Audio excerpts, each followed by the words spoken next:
From the moment you could make sense of words like ambition or success, a story started playing in your mind. One that said, life is a race, that the ones who win are the ones who have more money, more followers, more status. And if you just grind hard enough, optimize long enough, and sacrifice more than the rest, you'll finally arrive. At peace, at meaning, at freedom. But no one tells you the finish line keeps moving. Every time you think you're close, it shifts. Because this race you're in, it wasn't built to be won. The system doesn't reward you for arriving. It rewards you for running. Running faster, running longer, running harder. And if you're tired, burned out, or numb, that's not a flaw.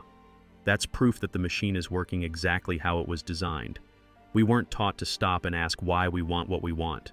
We were taught to want the same things everyone else wants, and call that drive. To chase titles and trophies and treat them like meaning. To run after the next milestone as if crossing it will finally make us whole. From classrooms to offices, hustle culture to highlight reels, we're trained to measure our value by comparison. And when we feel empty, we're told we need to push harder, wake up earlier, grind more. That if we're exhausted, it's because we're not committed enough. But what if that's a lie? What if your exhaustion isn't weakness, but wisdom? A quiet rebellion from something deeper inside you whispering, this isn't it. Maybe the problem isn't your effort or mindset. Maybe it's the entire game you were dropped into. Maybe it was never meant to nourish your soul, just your output.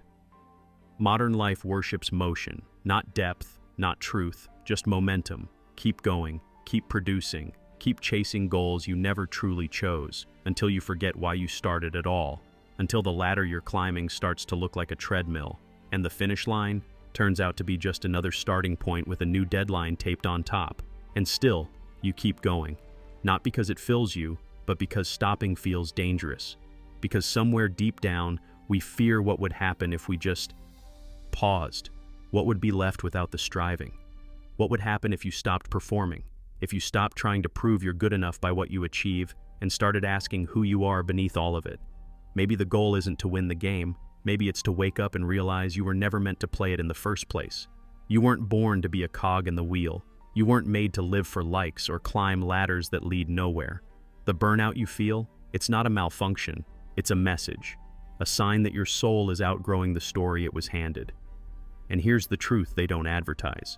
The system depends on your constant dissatisfaction, on your belief that just a little more will finally fix the emptiness. A little more money, a little more success, a little more validation. And so you postpone rest, postpone presence, postpone peace. You tell yourself, once I get there, I'll breathe. But there never arrives. You keep chasing, not because you're greedy, but because you've been conditioned to believe that desire equals direction, that wanting more is the same as growing, that to be hungry is to be alive. But what if that hunger isn't a strength? What if it's the leash? Philosopher Arthur Schopenhauer saw it clearly. He didn't see desire as a motivational force. He saw it as the root of suffering, because the second you satisfy one craving, another rises, quietly, restlessly, without pause. And so the chase never ends. And that chase? It's profitable. Not for you, but for the system. Every ad, every product, every social feed is engineered to whisper the same lie. You're almost there. Just one more step, one more sale, one more transformation, one more version of yourself. Then you'll be enough. But you never arrive. Because the real cost of desire isn't your money, it's your presence. It keeps you locked in the future, away from the moment you're living in. And the more you chase, the more distant you feel from the only place life actually happens, here. And we don't just crave objects anymore. We crave identity. We crave image. We crave the illusion of being someone in the eyes of others. We want to be impressive, desirable, admired. But identity, when built on image, is always under threat. You chase it, but it slips. You catch it, but it changes. And before long, you're chasing an ever-shifting version of yourself that you don't even recognize. Even success, especially success, can deepen that trap. Because once you have something to lose, you begin to live in fear of losing it. You stop reaching for joy and start clinging to survival. You become a defender of an identity, not a creator of a life. And that fear becomes fuel. The performance becomes your prison. This isn't freedom, it's maintenance. It's self-preservation dressed as success. And so we loop. Desire feeds image. Image demands performance. Performance produces praise. Praise reinforces identity. And identity breeds more desire. It doesn't end. And most terrifying of all, the world celebrates this cycle. It tells you you're thriving when you're really just surviving on the edge of burnout. It claps while you trade your peace for applause. But somewhere along the way, something cracks. A moment of stillness, a quiet breakdown, a sudden wave of emptiness after you've achieved the thing you worked so hard for. And that's when you feel it. This can't be it. That's not weakness.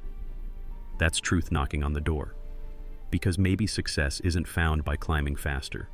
Maybe it starts when you finally step off the ladder and ask, where is this even going?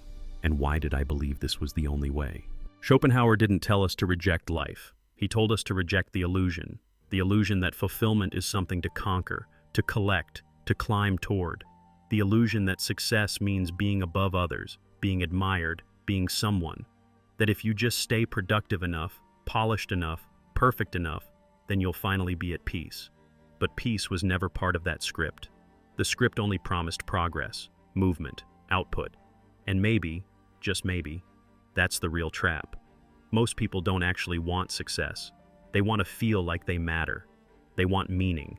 They want to wake up and feel that their life means something, not to everyone else but to themselves. But we've been taught to chase that feeling through approval, through metrics, through reputation. And so we live our lives performing, not because we're fake, but because we're scared. Scared that if we stop performing, we'll disappear. We'll be invisible, irrelevant. But there's another kind of success, one that's quieter, smaller, but far more real. It's not about climbing, it's about alignment. It's not about being seen, it's about seeing clearly. It's not about getting more, it's about needing less. It's the kind of success you don't post about because it doesn't impress. It fulfills. It's living in a way that feels true, even if no one else understands. It's walking a path that matches your values, even if it doesn't match the algorithm. And the paradox is this: when you stop chasing the kind of success the world celebrates, you create space for a life that feels like yours. When you stop asking, what do they think of me? And start asking, what do I think of myself? Something shifts. You stop needing to wear a mask. You stop needing to hustle for validation. You stop outsourcing your self-worth to systems that never cared about your soul. And what you find is a kind of success that no one can give you, and no one can take away. You won't be understood by everyone. People might criticize you. They might call you foolish for walking away from the race. But that's okay, because you're not here to live a life everyone agrees with. You're here to live a life that makes sense to you. And when you live that way, something powerful happens. You stop pretending. No more performing. No more striving to prove. No more chasing a life that looks good but feels hollow. Just living, feeling, choosing, from a place that no one else can touch. This is what Schopenhauer pointed to. Not an escape from life, but an awakening to it. To stop mistaking noise for depth, busyness for purpose, status for meaning. Because in the end, success isn't about how high you've climbed. It's about how deeply you've connected. With yourself, with your truth, with what actually matters. So maybe the real question isn't, how do I win the game? Maybe the real question is, why am I still playing? And if the answer doesn't feel honest, maybe that's your moment. The moment you stop running, the moment you return to yourself, fully, finally, freely. And that is success.